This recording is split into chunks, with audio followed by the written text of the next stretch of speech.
예조 청익회계에 적혀있기를 예조에서 내용을 절차에 맞추어서 고찰하여 임금님께 올려서 임금님께서 결재하시면서 하교하신 내용으로 영암에 사는 유학 문헌이 등이 올린 상소를 근거로 예조에서 만든 계목에 임금님의 하교를 첨부하여 만든 것이다. 최덕지 등 4명의 신하는 청절과 덕망으로 세상에서 아름다운 모범이며 깊고 원대한 학문을 갖추었기 때문에 실제로 서원에 모시고 배향하기에 합당하므로 사당을 세운 것이 벌써 오래전의 일인데 사당을 세운 시기가 금령을 내리기 이전에 있었던 일이옵고 4명 신하 중에서 김수항은 다른 서원에 이미 배향된 바 있으나 주벽으로서 배향되는 것이 아니므로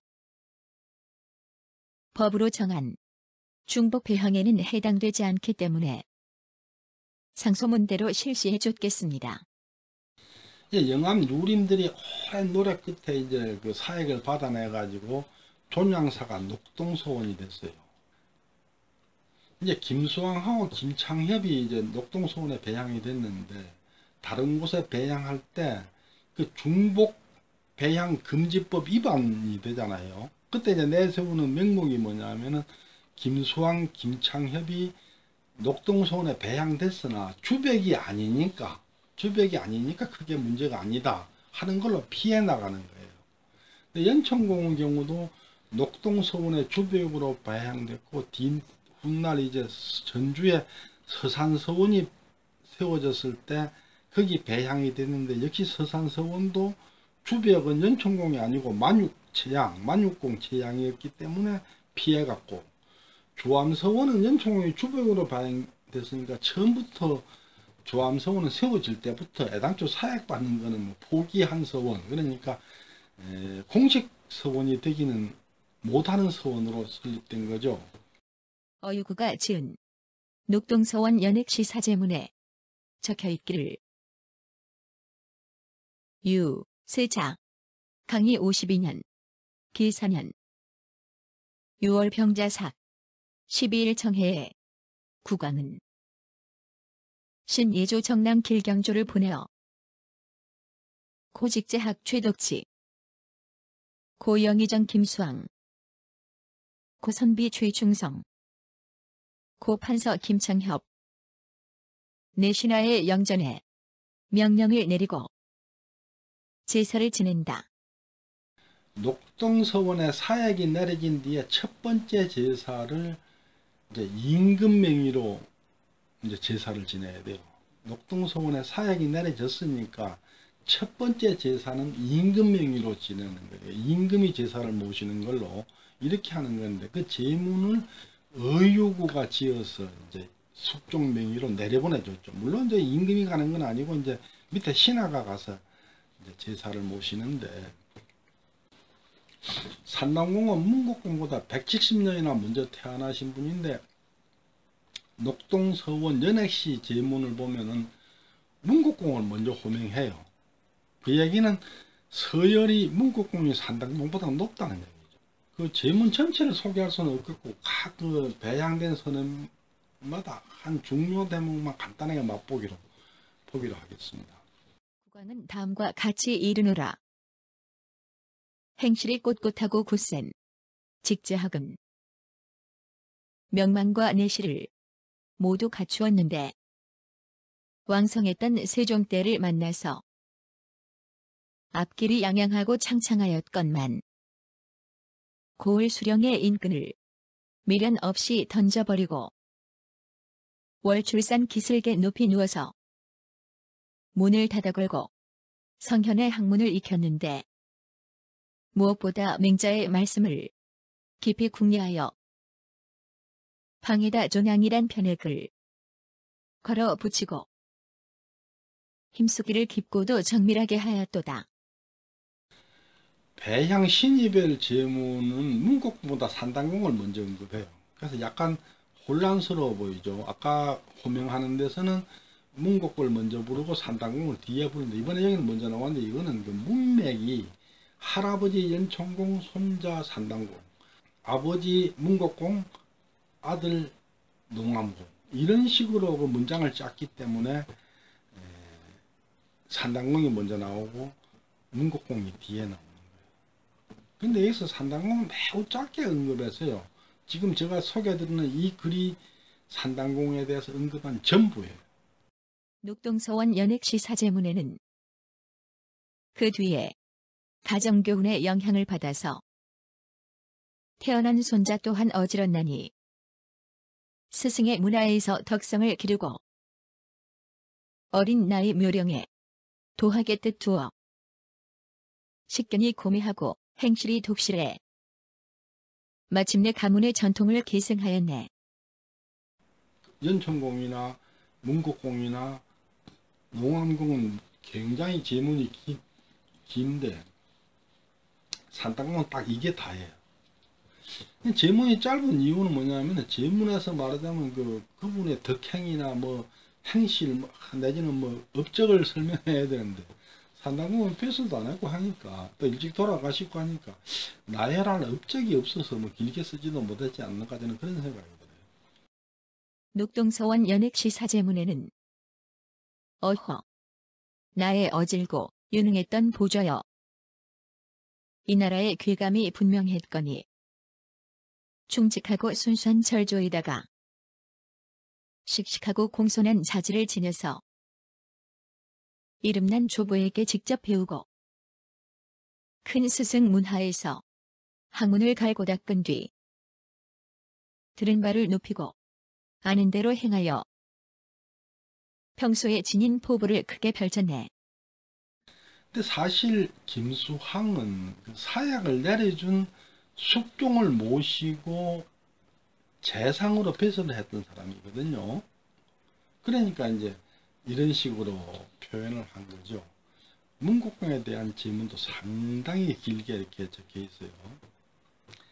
녹동서원 연액시 사제문에는 그리고 또 상서는 지혜가 출중해서 아버지의 아름다운 자취를 밟아 시경과 예기를 따르는 전통을 계승하였고 제독의 도량과 인품을 가슴에 품어 경연에서 왕도 정치를 토론하고 바른 말로 임금을 인도하다가 불행히도 중도의 변고를 만나서 황량한 골짜기로 은둔하였네.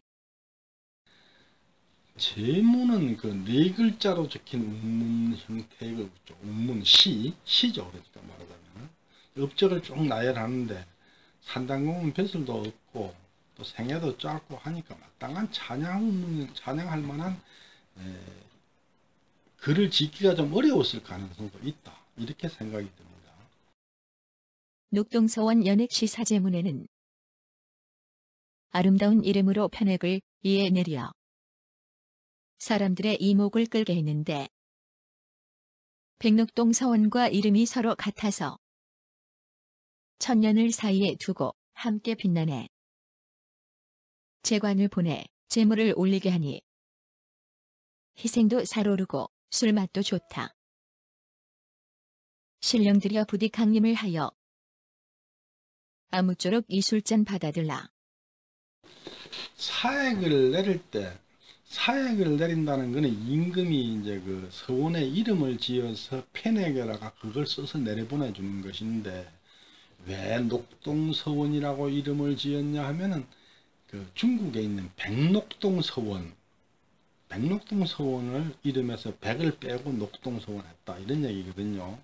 근데 그 백록동서원은 중국 당나라 때부터 있던 중국 최초의 서원이에요. 최초의 서원인데, 그게 이제 오다가 뒤에 피폐해진 걸 주자가 다시 중수를 했어요. 중국 강동성에 있죠. 광동성이 아니고 강동 거기요. 녹동서원은 그 사액서원이었기 때문에 꽤 유명했고 타성인들의 문집에도 자주 등장을 해요. 그 이하곤이 지은 그 문집 두타초에 보면은 알녹동서원 유감, 그러니까 녹동서원을 배알하고 느낀 점, 이런 글이 있는데, 거기에 보면은 연총궁을 배양한 그 연총궁의 초상화가 어떻게 모셔져 있는가, 거기에 대해서 설명이 나와 있어요. 그러니까 이 글을 통해서 조선시대의 연총궁 초상화가 녹동서원에 어떤 식으로 봉안되어 있었는지를 한번 보기로 하겠습니다. 이 학원이 지은 두타초에 수록된 남행집에 적혀 있기를 연촌 최 선생의 이름은 덕지로 세종 대표술이 홍문관 부재학에 이르렀고 뒤에 글을 올려 물러날 것을 요청하니 박백년과 성삼문이 아름다운 글로 시문을 지어주며 찬송하였다. 초상화가 있어서 동무의 문곡공의 초상화와 나란히 봉안되어 있는데 얼굴 생김새가 옛날 모습 그대로이며 복식이 지금 사람들과는 달라 매우 특이하다. 남은 주암서원도 연총 초상화를 영당에다 모셔놓고 영당에서 제사를 모시죠.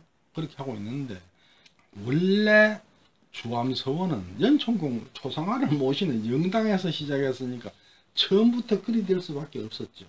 근데 녹동서원은 그게 아니에요. 처음에 녹동서원은 연총궁 위패만 모셔놓고 있다가 문곡궁을 배양하면서 초상화가 이제 봉안됐는데, 초상화를 동무에 봉안했어요. 동무란 게 뭐냐면, 이제 서원이 있으면은 맨 앞에 위에가 신실, 말하자면 사당이 있고, 그 앞에 동무, 서무, 신실, 존량사라는 거, 사당에 배양되어 있는 게 아니고 동무에 모셔져 있고, 사당에는 위패를 모셔놓고 위패에서 제사를 지냈다는 것을 알 수 있는 거죠. 지금 주암서원을 보면은 그 초상화가 있지만 초상화 옆에 위패가 따로 또 있어요. 위패하고 초상화 두 개 여러 되어 있는데, 대개 제사는 초상화가 있어도 위패가 중심이에요. 위패가 진짜고 초상화는 보조 역할을 하게, 이렇게 되는 거예요. 근데 이제 녹동서원의 연총 초상화를 봉안하게 된 이유는, 원래 초상화는 이제 그 영고촌에 있었는데 존량사를 세웠던 그 기정공 최정 이 양반이 절대 초상화는 영고촌을 못 떠난다 그래가지고 처음에는 안 모셨어요. 그랬다가 이제 문곡공을 배양할 때 문곡공 가문에서, 야, 우리 문곡공은 초상화가 있으니 초상화를 봉헌하겠다 그러니까 문곡공 초상화를 봉헌하는데 주벽 초상화를 봉헌 안 할 수가 없죠. 지금 있는 보물 594호 초상화를 복사를 해서 사본을 만들어서 이제 거기다가 봉헌을 했던 거예요. 했다가 이제 뒤에 문곡공 초상화가 나갔다고 다시 그릴 때 연총공 초상화도 다시 복사해 그려가지고 새로 그린 초상화를 이제 그 녹동서원에 배양하고, 그 옛날 초상화는 전주 완동구제에 한 6년간 봉안돼 있다가 주암서원, 이제 그때 주암사죠. 주암사를 세우면서 그리로 옮겨서 봉안했고, 지금도 그 초상화가 주암서원에 봉안돼 있죠. 그리고 이제 뒤에 그린 사본, 은 지금 현재 합경당에 가면은 영당의 594호 원본 초상화, 유지 초본, 그리고 이제 마지막에 복사에 그린 복사본, 이 세 개 그림이 걸려 있죠. 이와 같은 절차로 이제 존량사는 사획을 받아서 녹동서원이 된 것입니다. 다음번에는 이제 그 산당공의 어떤 분인가에 대해서 좀 알아보려고 하는데, 산당공의 저수를 통해서 산당공이 어떤 분인가를 알아봐야겠는데, 제가 그 산당집 전체를 번역을 해서 이제 구적 산당집을 막 발행을 했는데, 다음번에는 그 산당집의 내용을 제가 간략하게 설명을 드리도록 하겠습니다. 산당집은 성리학 교과서예요. 산당집을 설명하려면 말하자면 성리학 이론을 설명해야 되는데, 첫째, 제가 그 성리학에 대한 지식이 그 성리학 강의를 할 만큼 되지도 못하고, 들으시는 여러분도 그 성리학 같은 딱딱한 그 이론을 뭐 공부하고 싶은 생각도 없을 것 같고, 그러니까 말하자면 수박 더닦기식으로 한번 살펴보도록 하겠습니다. 경청해 주셔서 감사합니다.